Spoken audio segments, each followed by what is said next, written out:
Ya, pagi ini kita jangan pergi dahulu. Kita akan mendengarkan sharing uh, Bu Oti mengenai pengenalan kartu tarot. Jadi dalam arti kata, uh, kita bisa mencari yang kita ingin tahu itu kepada Tuhan seperti itu. Medianya itu banyak. Salah satunya adalah kartu tarot kayak gitu. Ada oracle, ada hal-hal lainnya lah. Dan ini kita akan belajar dari Bu Oti nanti. Oke. Gimana gimana? Udah kelihatan? Udah kelihatan kah? Udah. Oke, selamat pagi teman-teman. Nama saya Oti, saya pembaca tarot. Kali ini saya akan membawakan perkenalan kepada kartu tarot atau Introduction to Tarot. Apakah kartu tarot itu? Oke, sumber Wikipedia menjelaskan bahwa tarot adalah kelompok kartu berjumlah 78 lembar yang umumnya digunakan untuk kepentingan spiritual atau ramalan nasib. 22 kartu tersebut adalah Arkana Mayor, 22 kartu Arkana Mayor, dan 56 kartu disebut Arkana Minor. Set kartu yang paling populer adalah Tarot Rider Waite Smith yang diciptakan oleh Waite dan ilustratornya adalah Pamela Coleman. Pamela Coleman Smith. Dokumen sejarah mengindikasikan tarot berasal dari Italia. Sampai saat ini permainan kartu tarotchi masih sangat populer di Eropa.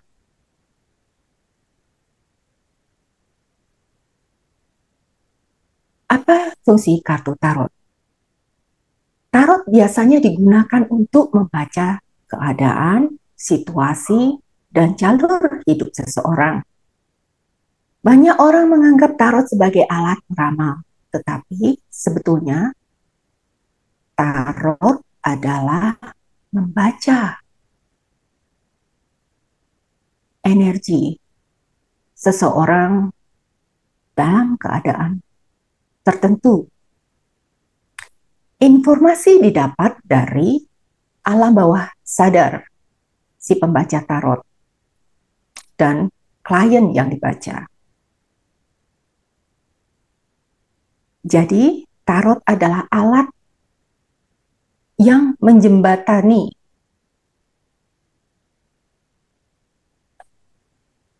keadaan bawah sadar seseorang. Namun kartu tarot ini berisi simbol-simbol. Jadi simbol-simbol ini banyak sekali. Kemudian si pembaca tarot akan menerjemahkan simbol-simbol tersebut.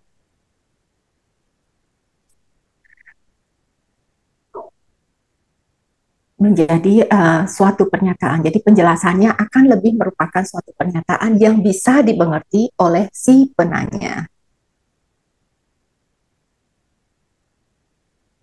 Informasi yang diberikan dapat meliputi apa saja yang perlu dilakukan dalam perubahan kehidupannya atau tentang keadaan tantangan yang akan dihadapi di masa depannya. Penafsiran tentang kartu bacaan bisa berbeda-beda tergantung kepada pengalaman atau kepiawaian pembaca tarot. Itu penjelasan singkatnya. Asal Oh, jadi usulnya jadi bisa berbeda-beda ya, Bu Oti ya. Jadi ya, dalam mereka kata ya dan itu intinya sama sama nggak sih? berbeda. Bisa Pada sangat intinya berbeda. biasanya sama. Pada intinya sama ya, pada intinya sama. Misalnya kartu yang kartu hermit misalnya. Kartu hermit. Ini intinya biasanya untuk melihat ke dalam diri sendiri gitu. Lentera gitu. Itu biasanya intinya begitu gitu. Tetapi penerjemahannya kemudian tergantung konteksnya, tergantung konteksnya. Jadi misalnya seseorang menanyakan suatu pertanyaan, dia bertanya kepada uh, B begitu kan, pembaca tarot B. Nah, pembaca tarot B ini kemudian menerjemahkan, oh ini kamu harus begini-begini gitu kan. Kemudian dia kan screenshot gitu ya, apa ambil foto dari apa tebaran ya, tebaran itu. Nah, tebaran itu kemudian dia bawa ke pembaca lain gitu. Nah, pembaca lain itu juga berbeda, bisa jadi berbeda penerjemahannya Interpretasinya. dengan pertanyaan yang sama. Ya, karena apa?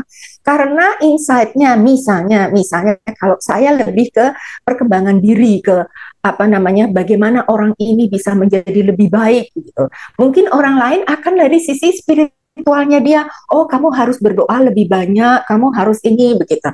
Itu jadi tergantung juga kepada ini tadi si pembacanya ini backgroundnya apa begitu. Sementara yang lain lagi mungkin oh kamu harusnya jangan keluar banyak-banyak gitu. Misalnya jangan jangan terlalu banyak mingle apa berkumpul dengan teman-teman kamu karena kamu harus menyimpan energi kamu. Misalnya begitu, harus fokus kepada diri kamu. Misalnya seperti itu gitu. Jadi itu bisa dilihat ya kok ya perbedaannya. Oh ya, oke oke, Iya, bisa. iya, iya, oke, ya gitu. Jadi itu apa namanya salah satu uh, perbedaan ya antara satu pembaca dengan pembaca lainnya. Kemudian tadi saya tentang asal usul ya. Asal usul itu dari kartu remi. Bentuk kartu tarot paling awal kemungkinan besar terkait dengan kartu remi yang muncul di Eropa di akhir abad ke-14. Kartu ini digunakan permainan mirip dengan kartu modern. Awalnya tidak dikaitkan dengan ramalan. Banyak para sejarawan percaya bahwa kartu tarot berasal dari Italia pada awal abad ke-15. Deck ini dikenal sebagai tarocchi, digunakan untuk bermain game dan menampilkan struktur yang sama dengan deck modern atau kartu truth. Perkembangan simbolisme atau simbol-simbol di dalam kartu. Seiring berjalannya waktu, kartu tarot mulai memasukkan lebih banyak simbolisme, khususnya kartu truth yang kemudian berkembang menjadi arkana utama atau major arcana. Simbolisme ini membuka penafsiran untuk kartu tujuan esoteris atau mistis. Kemudian kartu tarot pada abad ke-18 dan 19 dikaitkan dengan mistis, terutama karena adanya kartu tarot de Marseille. Nah, ini saya tunjukkan kartu de Marseille. Oh. Jadi apa simbol-simbolnya itu kan lebih mistis gitu ya. Oh iya. Nah, untuk evolusi berkelanjutannya, kartu tarot terus berkembang, beradaptasi selama bertahun-tahun dengan berbagai seniman dan desainer. Ada puluhan ribu di luar sana tentang kartu tarot.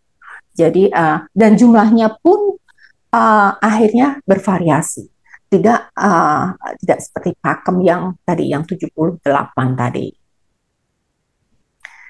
Jadi di zaman modern ini kartu tarot lebih dipergunakan atau sebagai alat hampir mirip dengan coaching card mungkin ya ke psikologi karena itu dihubungkan juga ada yang menghubungkan dengan Myers-Briggs test. Kalau yang psikologi mungkin pernah mendengar istilah itu, jadi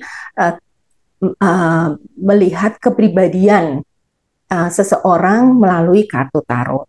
Jadi kalau kepribadian seseorang itu biasanya dilihat dari kartu yang disebut sebagai raja-raja, court cards. Jadi court cards itu ada di dalam Myers-Briggs itu ada 16 kepribadian.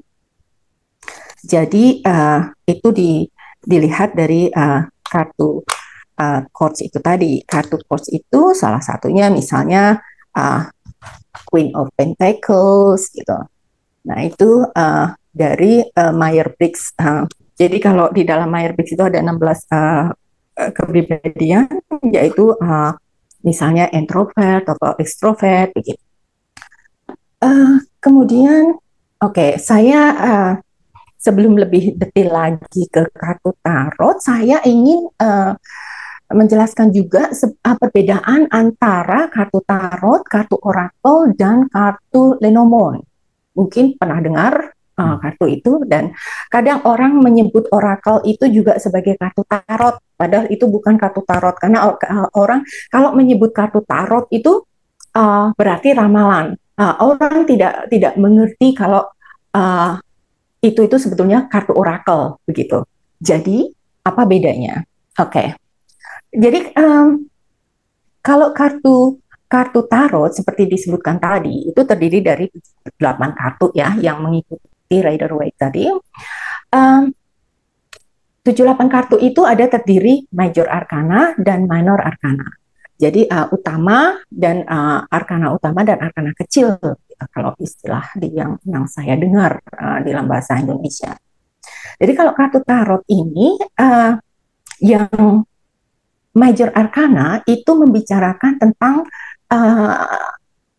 hampir mirip takdir. Jadi sesuatu yang kadang tidak bisa kita lari gitu. Kadang-kadang tidak selalu, tetapi atau kejadian besar di dalam kehidupan seseorang. Tetapi kalau yang minor arcana itu lebih merupakan kehidupan sehari-hari. Jadi akan lebih detail. Oh, kamu tuh harus lebih banyak sedekah, misalnya begitu.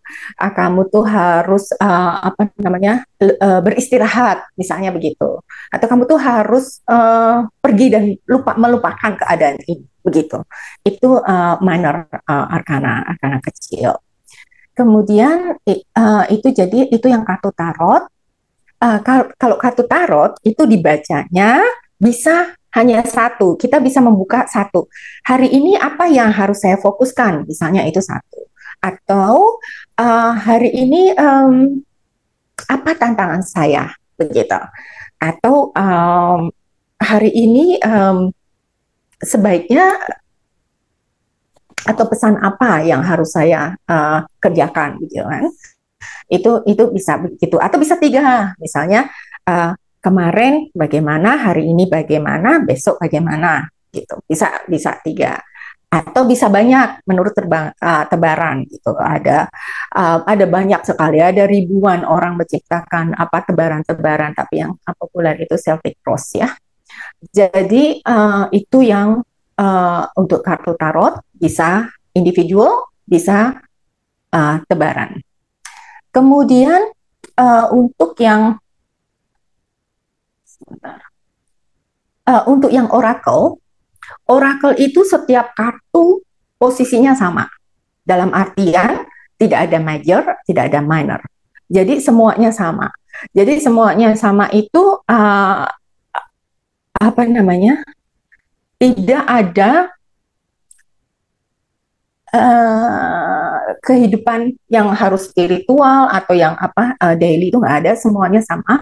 Dan arti kata ditentukan di dalam sebuah buku. Jadi arti kata itu sudah ditentukan, tetapi pembaca masih bisa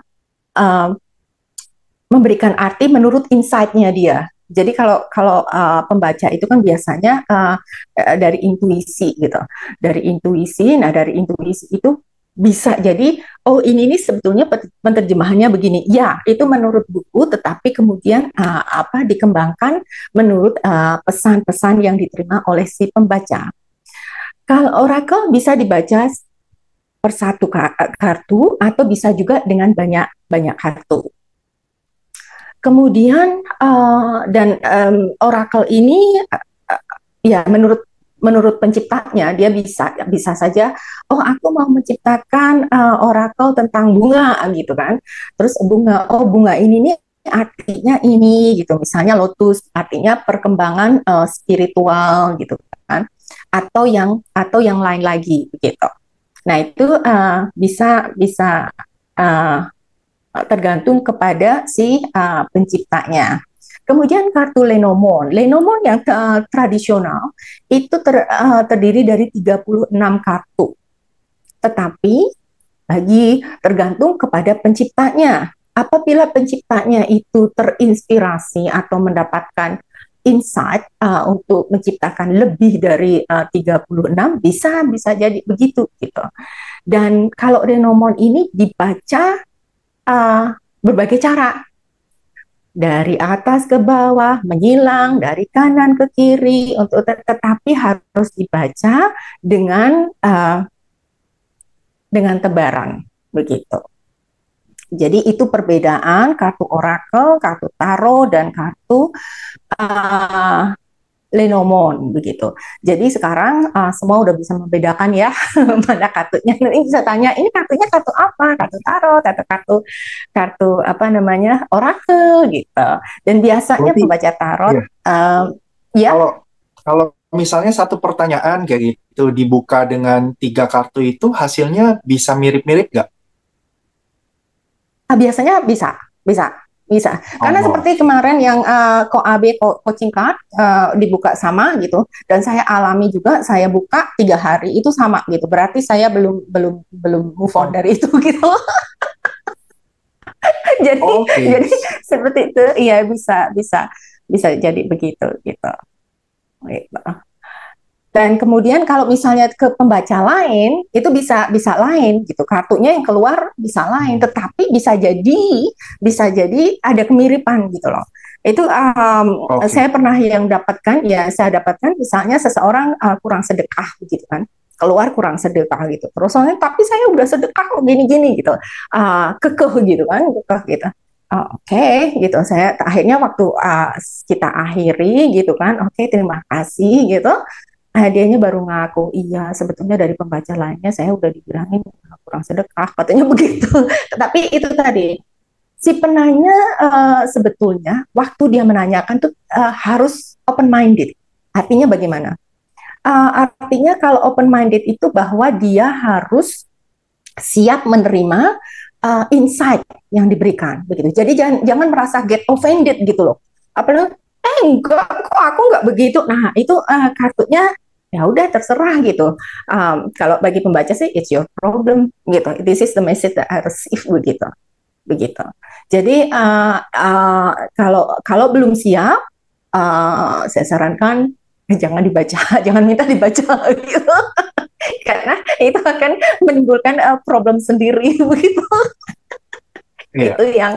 yang ya begitu begitu kok Abe ya. Terus tadi ya tadi udah dijelaskan dua kartu berisi filosofi, karma, moral, dan pelajaran hidup, itu kartu yang major arcana. Dan yang minor arcana itu ada 56 kartu yang terbagi dalam 4 jenis, yaitu tongkat, koin, pedang, dan jala. Masing-masing kartu yang minor ini memiliki urutan dari A sampai 10 dan 4 kartu court cards, ya, itu kartu raja-raja. Yang saya sebutkan tadi, yang kartu raja-raja bisa meramalkan karakter seseorang. Nah, karakter seseorang ini yang saya baca itu mendekati. Tidak apa namanya? Tidak betul 100%, tetapi mendekati. Dan bila itu sebabnya di dalam psikologi banyak banyak ya, dalam penyembuhan holistik itu mereka Iya. banyak yang mempergunakan kartu tarot untuk mengarahkan pasien kemana sebaiknya atau apa yang sebaiknya dilakukan begitu. Ya, berarti bisa Begitu. gini nggak sih, kartu yang muncul itu bisa artiannya tuh bertolak belakang gitu, bisa nggak sih? Misalnya, bisa nggak? Jadi dalam arti kata penafsirnya yang salah mengartikan. Jadi satu kartu itu bisa bermakna bertolak belakang gitu, sangat berbeda gitu, berbeda gitu bisa nggak sih? Satu kartu yang saya baca bisa memiliki arti sampai dengan 400, sampai dengan atau Oh, mungkin lebih. oh, Jadi satu kartu itu gitu loh. iya. Misalnya ini Queen of Pentacles, ini kemakmuran seorang ibu, apa, wanita itu kan biasanya passion ya gitu. Jadi itu uh, banyak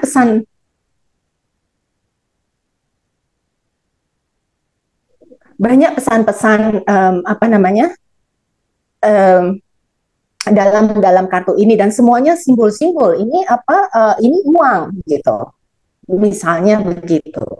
Dan ini adalah simbol elemen tanah, misalnya begitu. Jadi banyak banyak sekali. Dan ini tantangan di belakang. Tantangan di belakangnya apa namanya, gunung itu merupakan tantangan karena itu kan landai gitu, nggak runcing begitu. Jadi setiap orang memiliki ini tadi apa, insight. Oh, gambar ini warnanya, oh ini kenapa warnanya begini, warnanya hijau misalnya, oh latar belakangnya begini gitu. Jadi itu tadi tergantung si pembacanya mendapat insight-nya apa saat itu gitu loh, gitu. Dan itu biasanya tergantung pada konteksnya dan Oh, juga misalnya tebaran yang lain, kartu-kartu yang lainnya gitu di dalam tebaran itu gitu. Begitu biasanya. Tapi saya untuk bertolak belakang artinya, saya rasa enggak ya, kalau saya rasa oke, siap. enggak bertolak belakang. Jadi kalau kalau misalnya kurang jelas si pembaca, biasanya minta klarifikasi, membuka kartu lain lagi.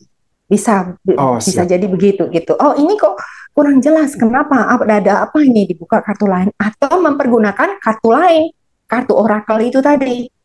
Gitu. Jadi dengan kartu orakel itu lebih lebih jelas lagi gitu. Begitu kok. Oke, Oke. Ya. sip. Ya, jadi kalau misalnya kita pergi ke kartu pembaca tarot itu, uh, kita pergi ke untuk dibacakan itu kan biasanya kita datang, kemudian si pembaca mengocok kartunya, kemudian ada dua kemungkinan, bisa jadi si pembaca yang memilih kartu, atau bisa juga si pembaca, si yang minta dibacakan, si penanya yang memilih kartunya begitu. Dan kemudian muncul beberapa kartu, dan beberapa kartu itu mengandung simbol-simbol. Lambang-lambang itu tidak muncul secara acak, tetapi melalui beberapa prinsip tertentu, yaitu prinsip kesatuan antara alam kesadaran dan alam bawah sadar. Jadi jawabannya akan muncul seperti GPS itu tadi, yang dilakukan, apa yang sebaiknya dilakukan uh, setelah pembacaan kartu ini tadi, seperti apa, kemudian harus bersedekah atau harus memperbaiki hubungan dengan orang tua, misalnya begitu. Begitu kok AB. Kira-kira ada lagi yang ingin ditanyakan itu secara singkatnya, ini perkenalan ya, jadi secara singkatnya begitu, atau saya akan ceritakan tentang si ini tadi, siapa, Major Arcana. Oh, atau mungkin ini aja, satu orang yang di yang kalau direkam masuk YouTube seperti itu, yang mau buka kamera dibacakan satu orang dari Oh jangan deh, kalau dua kalau dibacakan jangan deh, nanti setelah oh sesi jangan. aja. Iya, karena itu Oh, private ya, saya nggak mau itu ada di apa, siap siap. di apa, ya ya gitu. Mohon Public. maaf gitu. Oke. Oke, jadi kita ya gitu. Jadi kalau kalau nggak kita iniin ke mana, ke yang penjelasan tentang Major Arcana aja kali ya. Iya. Oke, oke. Sebentar. Major Arcana ini adalah uh, terdiri dari 22 kartu ya. Tadi mana ya yang saya udah ini kan.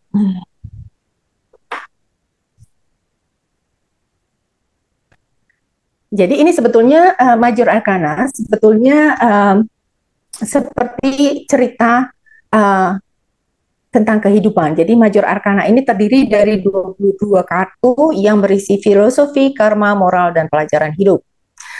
Jadi kartu yang pertama ini mereka dinomerinnya, kartu-kartu ini dinomerinnya dari nomor 1 sampai 21 dan ditambah dengan kartu 0 yaitu sang pengelana. Disebutnya sebagai sang pengelana. Sang ke, pengelana ini memulai kisahnya dengan hati sebersih seriang anak kecil memulai perjalanan kehidupan. Sang pengelana ini ditemani oleh seekor anjing yang melambangkan kesetiaan bahwa dia tidak sendirian dalam perjalanannya. Begitu.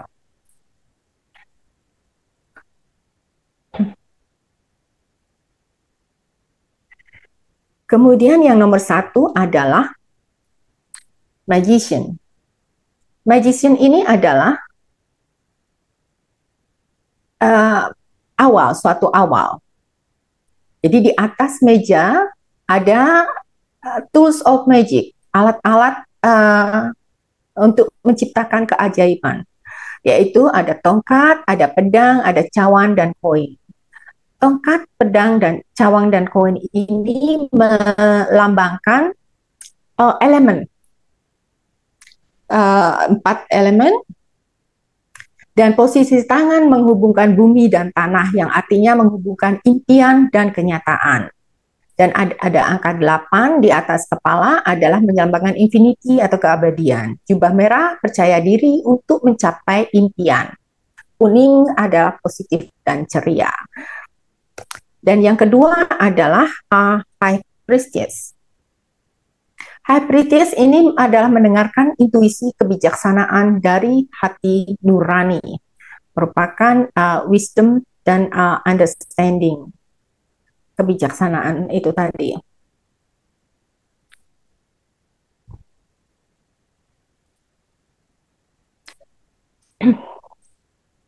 Kemudian dari ide-ide yang muncul sebelumnya,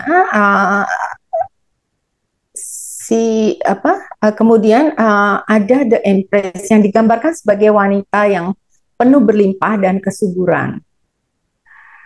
Dalam kehidupan, sang pengelana belajar mengenai kesabaran ini dari sang ibu. Dan ini banyak sekali tanda-tandanya juga arti-arti simbolismenya di situ begitu. Dan sang pengelana itu juga tadi belajar dari seorang ayah. Seorang ayah ini memiliki peraturan yang harus dijalankan. Jadi kepemimpinan, strategi itu dia belajar dari sang ayah. Kemudian setelah bertemu dengan ibu dan ayah, si pengelana ini bertemu dengan sang hierophant, atau biasanya ini pemuka agama atau pemuka tatanan masyarakat. Dari beliau ini, sang pengelana belajar mengenai bagaimana bermasyarakat.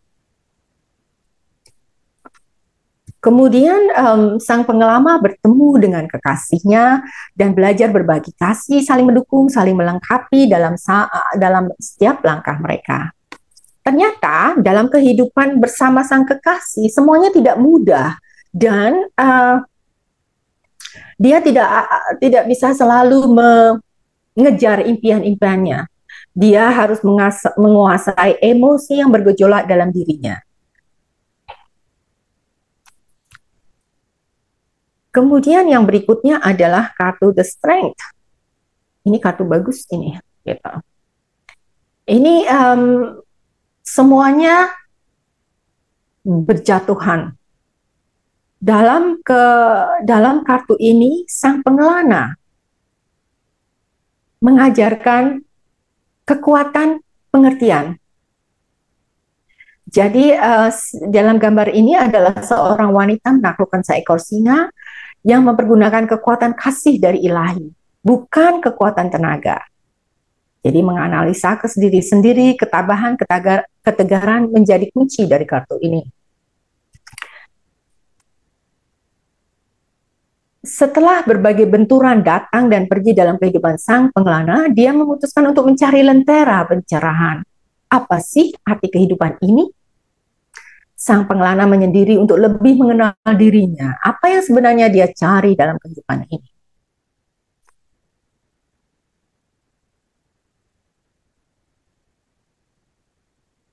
Sang pengelana mencapai pada kesimpulan bahwa kehidupan memiliki siklus dunia berjalan dalam keseimbangan, terus berputar. Kehidupan kita terus berubah. Perubahan keberuntungan ini adalah sesuatu yang tidak bisa kita hindari. Kita hanya bisa berserah kepada ilahi. Kemudian sang pengelana mulai menyadari bahwa setiap keputusan ada konsekuensinya. Sang pengelana mencapai pemahaman akan hukum kehidupan, kabur dan tuai, di mana apabila dia melakukan kesalahan, dia akan menerima hukum atas kesalahannya. Demikian juga bila dia menabur kebaikan, maka dia akan memberi berkahnya di kemudian hari. Kini sang pahlawan jiwanya telah berkembang dari seseorang yang egois karena akan menjadi seorang memahami kehidupan. Sang pengelana membalikkan persepsi hubungan interaksi dirinya dengan kehidupan. Jadi hangman di sini artinya mengubah pandangannya dia, persepsinya dilihat dari sudut pandang yang lain. Death, sebagai langkah pertama, sang pengelana memutuskan untuk tidak tinggal di zona yang nyaman. Sang pengelana memutuskan untuk meninggalkan nilai-nilai lama yang dianutnya dan mengganti dengan nilai-nilai yang baru. Dan dia melepaskan semua yang sudah tidak dia yakini lagi dan siap melanjutkan kehidupan. Kartu ini kartu transformasi. Kemudian temperance. Kini sang pengelana mengetahui bahwa tidak sebaiknya dirinya tenggelam dalam impian-impian semata. Betapa pentingnya menyadari keseimbangan jasmani dan rohani, dan dia berusaha dengan sepenuh tenaga untuk mencapai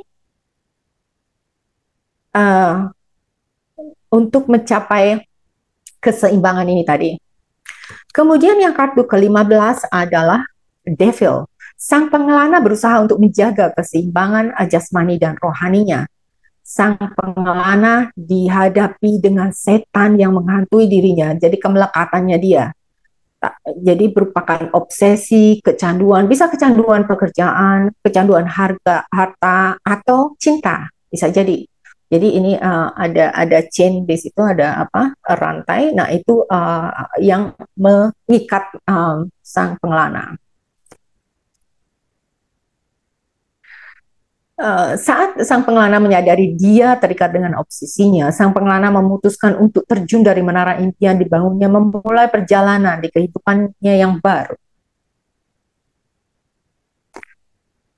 Kini sang pengelana memiliki kesadaran lebih tinggi. Dia menetapkan angannya pada bintang yang di langit yang tinggi, yang bersinar, menerangi harapan dan ide-idenya. Dalam perjalanan jiwa yang terbangun ini, sang pengelana menghadapi watak aslinya. Sang pengelana tidak akan melakukan perbuatan tanpa berpikir atau menetapkan tujuannya. Sang pengelana lebih menekan impiannya dan kini mengetahui perasaan itu adalah bagian dari kejujuran terhadap diri sendiri.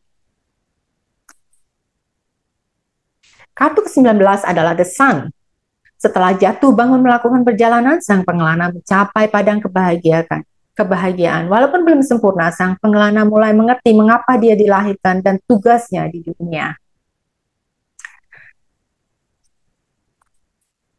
Sang pengelana kini dilahirkan dalam bentuk baru, mencapai tingkat kesadaran yang lebih tinggi, lebih mengerti hukum kehidupan.